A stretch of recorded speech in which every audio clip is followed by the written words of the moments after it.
Salut les organiseurs et bienvenue dans cette vidéo du dimanche, j'espère que vous allez bien. Aujourd'hui on va parler des 3 clés de la manifestation. Quand on veut manifester quelque chose dans sa vie, quand on a un objectif, quand on a un rêve qu'on souhaite manifester et qu'on commence à entendre parler de la loi d'attraction, on croit que si c'était si facile que ça se saurait, ou on se dit que si on a juste l'envie, l'idée d'avoir une super maison, l'idée de gagner au loto, l'idée de devenir riche, l'idée d'avoir un job de rêve, etc. On croit que seulement avec l'idée, en semant l'idée, ça va se manifester. C'est un petit peu plus subtil que ça et c'est pour ça qu'aujourd'hui, je vais te détailler les 3 clés qui mènent véritablement à la manifestation. La première clé de la manifestation, ce sont tes pensées. Si tu désires quelque chose, mais que tes pensées vont à l'inverse de ce que tu désires, ça ne pourra pas fonctionner. C'est-à-dire que si tu aimerais bien devenir PDG d'une entreprise dans le bien-être, on va dire, si tu souhaites devenir PDG d'une entreprise dans le bien-être, mais que tes pensées se dirigent vers le fait que les activités du bien-être sont saturées, qu'il y a beaucoup de concurrence, qu'il y a beaucoup de monde sur le marché, eh bien tu vas freiner la manifestation. Je ne dis pas que tu vas complètement la bloquer, mais en tous les cas, dans un premier temps, tu vas la freiner. Parce que si tes pensées ne sont pas alignées à ce que tu souhaites créer, tu ne peux pas avancer. C'est comme si tu plantais sans arrêt des barrières devant toi. Donc à chaque fois que tu as un désir, que tu as un objectif, mais que tes pensées vont à l'inverse de cet objectif, ça freine la manifestation irrémédiablement. Dans toutes les personnes que je coach, leur plus grande difficulté, c'est de reconnaître leurs pensées. C'est pour ça qu'en fin de vidéo, je t'invite à aller voir mon site internet www.lilyorganizer.com où je vais te partager un exercice dans mon article dédié à cette vidéo qui pourra t'aider à reconnaître tes pensées pour pouvoir les modifier en fait. À chaque fois que tu as une pensée qui va dans le sens inverse de ce que tu désires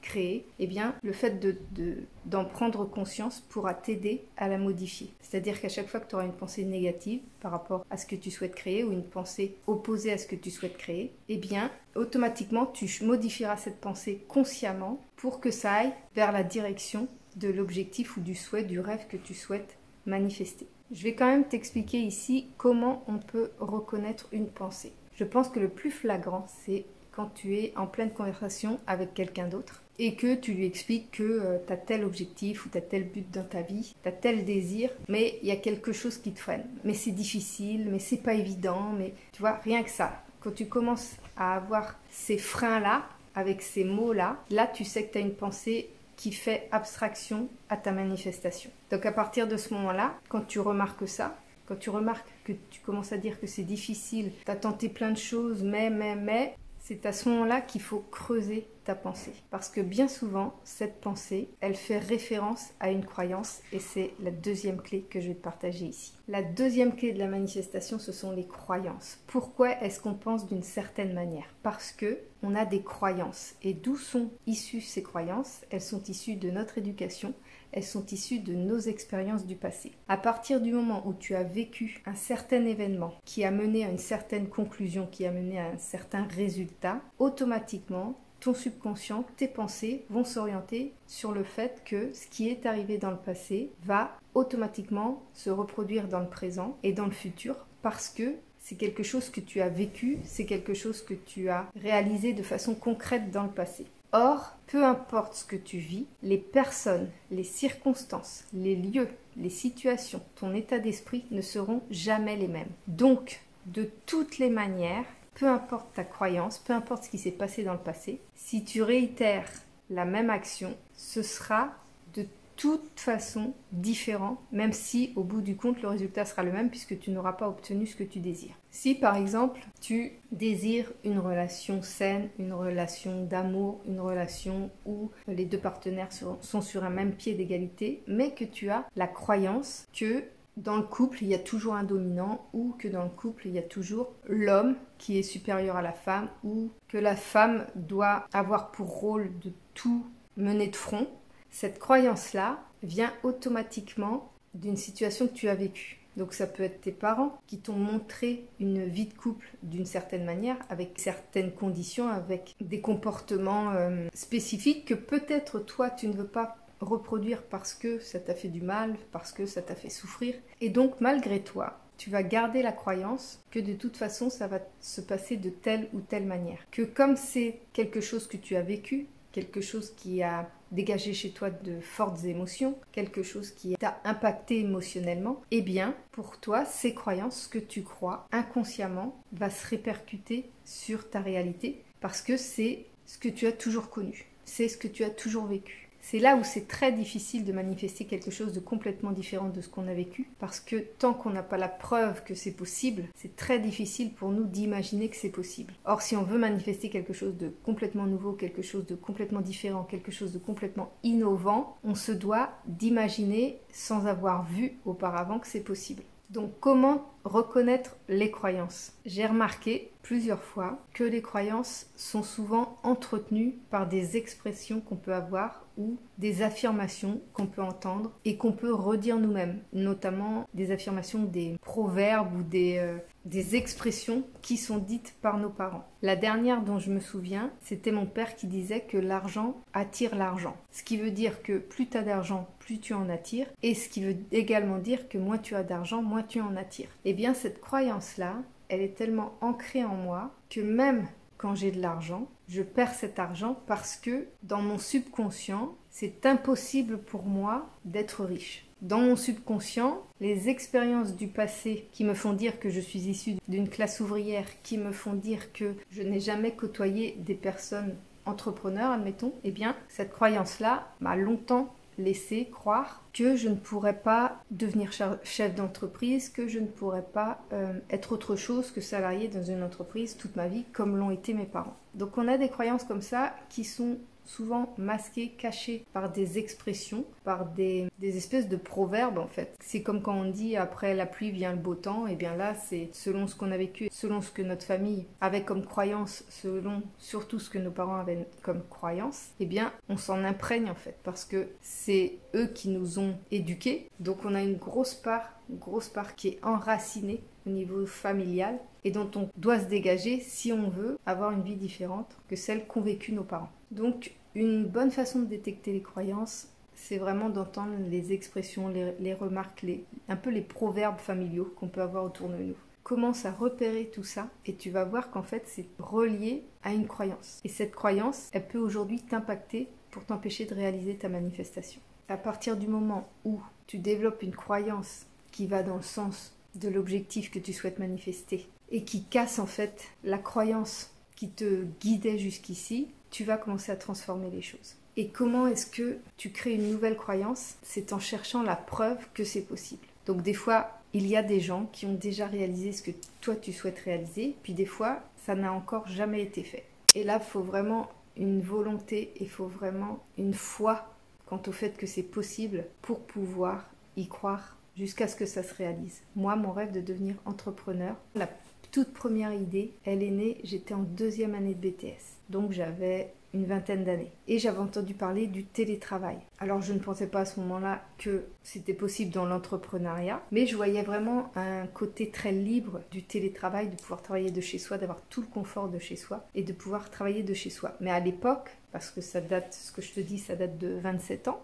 c'était pas du tout répandu, il n'y avait pas du tout de télétravail, mais on commençait déjà à en parler. Peut-être que ça existait, mais de façon très occasionnelle, peut-être dans certaines entreprises, mais très peu d'entreprises avaient recours au télétravail. Et finalement, au fur et à mesure, ça a germé. Et moi, il m'a fallu voir des exemples concrets pour me dire, bah oui, c'est possible, il y en a qui le font. Et plus tu te focalises sur l'idée que tu veux créer, sur le rêve que tu veux créer, plus tu te focalises dessus et plus tu vas attirer à toi des preuves comme quoi c'est possible. Soit tu vas avoir des opportunités, soit tu vas avoir des exemples de personnes qui l'ont réalisé, soit tu vas tomber sur un tas d'informations qui vont dans le sens de l'objectif que tu souhaites atteindre. En fait, il y a comme des automatismes qui se mettent en place à partir du moment où tu es focus sur ce que tu souhaites créer. Alors rester focus tout en lâchant prise en fait. C'est ça toute la subtilité aussi. C'est que tu dois garder ton objectif dans un coin de ta tête pour te permettre de ne jamais choisir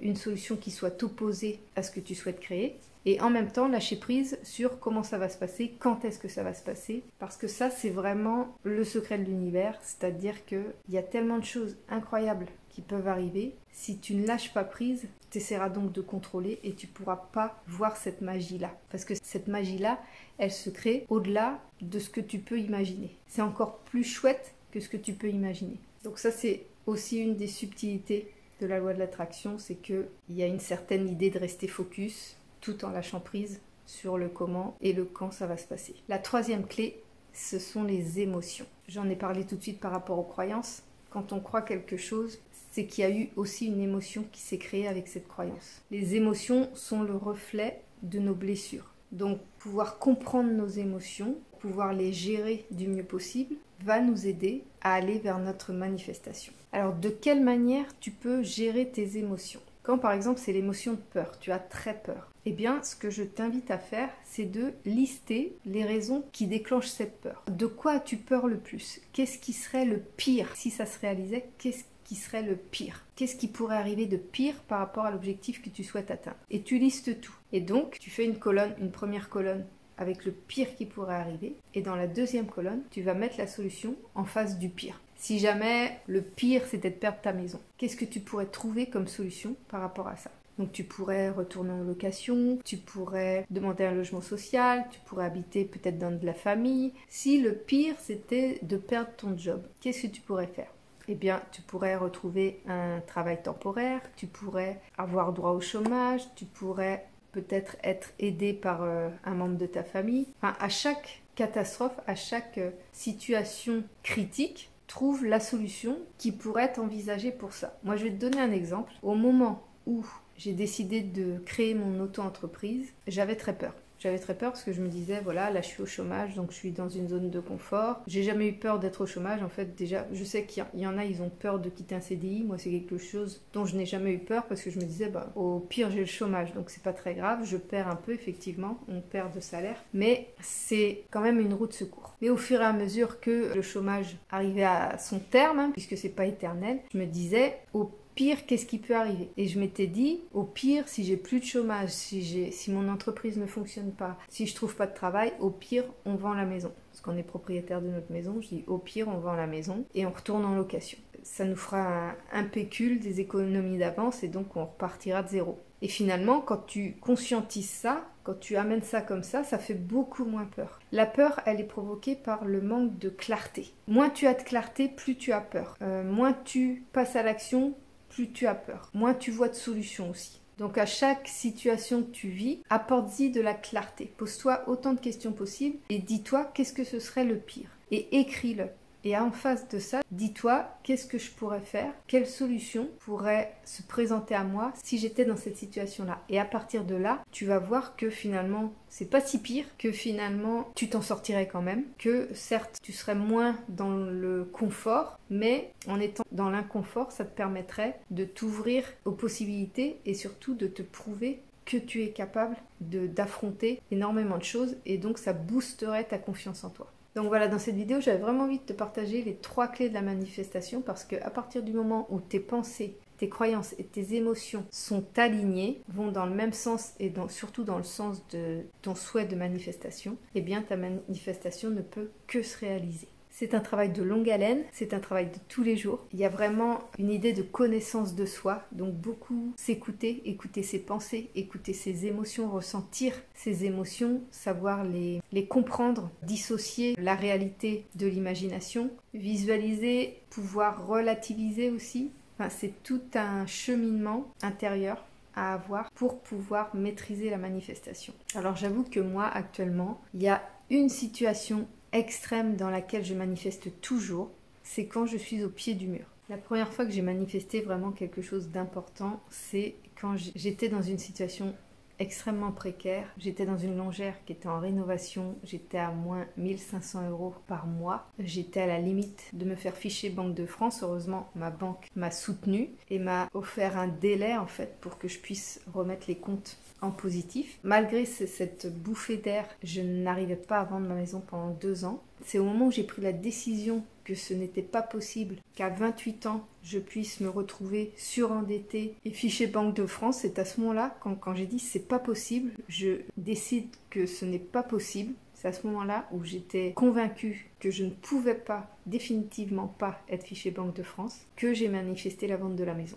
Elle s'est vendue en 15 jours à partir du moment où j'avais pris la décision ferme et définitive que je ne pouvais pas aller au-delà du fait d'avoir cette possibilité d'être fichée Banque de France. La deuxième grande manifestation que j'ai faite, c'est par rapport au fait que je me suis lancée dans l'entrepreneuriat. Donc j'ai été pendant 2 ans au chômage pour pouvoir monter mon entreprise. Malheureusement, le développement de l'entreprise que je souhaite créer est très long et ne me permettait pas, au bout des 2 ans de chômage, de pouvoir en vivre. Et donc, j'étais vraiment à la limite de devoir retourner travailler dans le salariat. Et à ce moment-là, c'est pareil, me retrouvant au pied du mur, j'ai maintenu et affirmé la décision que je ne voulais absolument pas retourner dans le salariat. Et à partir de ce moment-là, j'ai manifesté une mission freelance sur le long terme qui me permet aujourd'hui d'avoir une sécurité financière tout en développant mon activité annexe. La troisième grande manifestation que j'ai faite, c'est quand, après avoir vendu cette longère, nous nous étions installés dans un appartement, un logement social, et pendant 4 ans, on a vécu comme ça, sauf que par rapport au nombre d'enfants qu'on avait, il nous manquait une chambre. Et c'est au moment où ça devenait trop petit, en fait, cet appartement, que, pareil, une fois que je me suis sentie au pied du mur, en fait, j'ai pris la décision que c'était pour moi impossible de louer une maison ou de louer un appartement plus grand, que je voulais absolument redevenir propriétaire pour laisser